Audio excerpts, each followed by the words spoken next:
Fiscal's after us. Hello, class.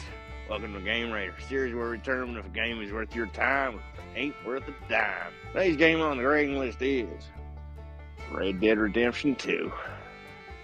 Let's go find us a horse. So open up your manuals to page 1, let's get started.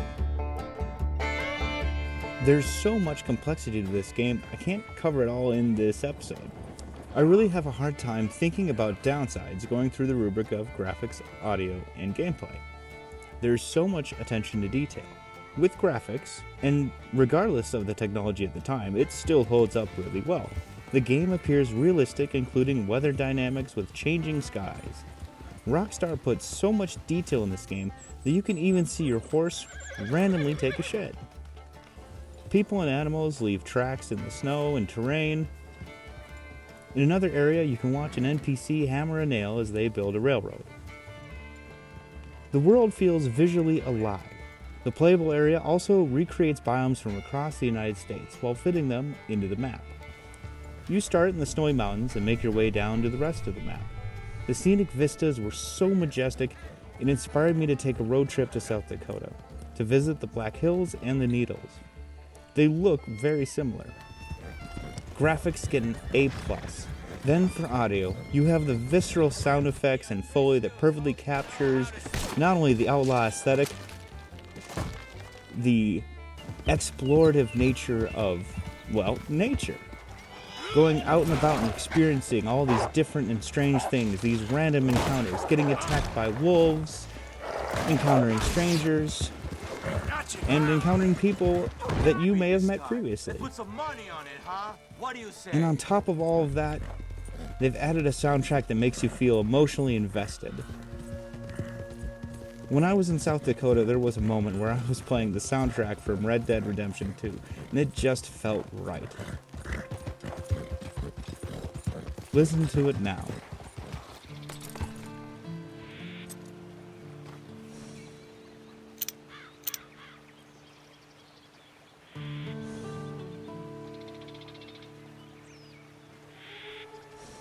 Feel free to do this in your own reality. Go hiking and exploring, and put this soundtrack on softly in the background. It elevated the experience of exploring in the game and in real life. At one point in the campaign, they have a song that can bring you to tears with the experience on Arthur Morgan's journey.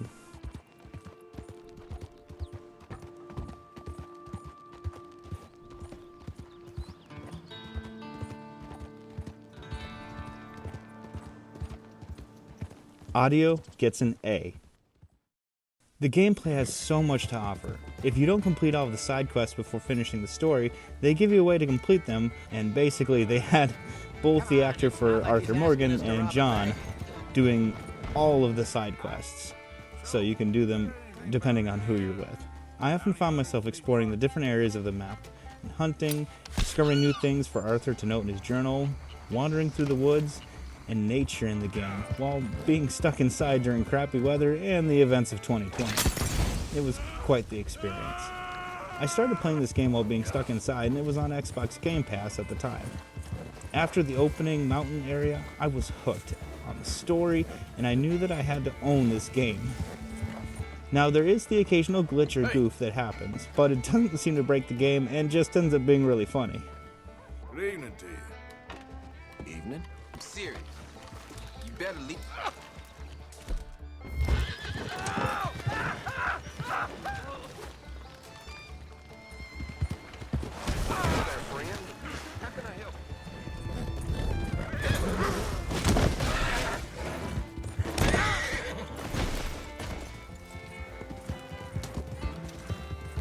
As you play the game, the towns and landscape evolves with each chapter of the story.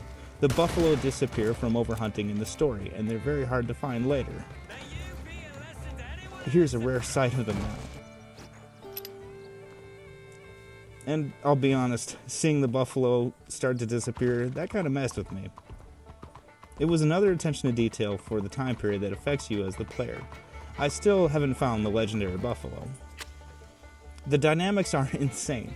You unlock gear as you go along, and you can fish, hunt, explore, and get up to shenanigans, as well as set a racist cult on fire. To the fools in Congress and the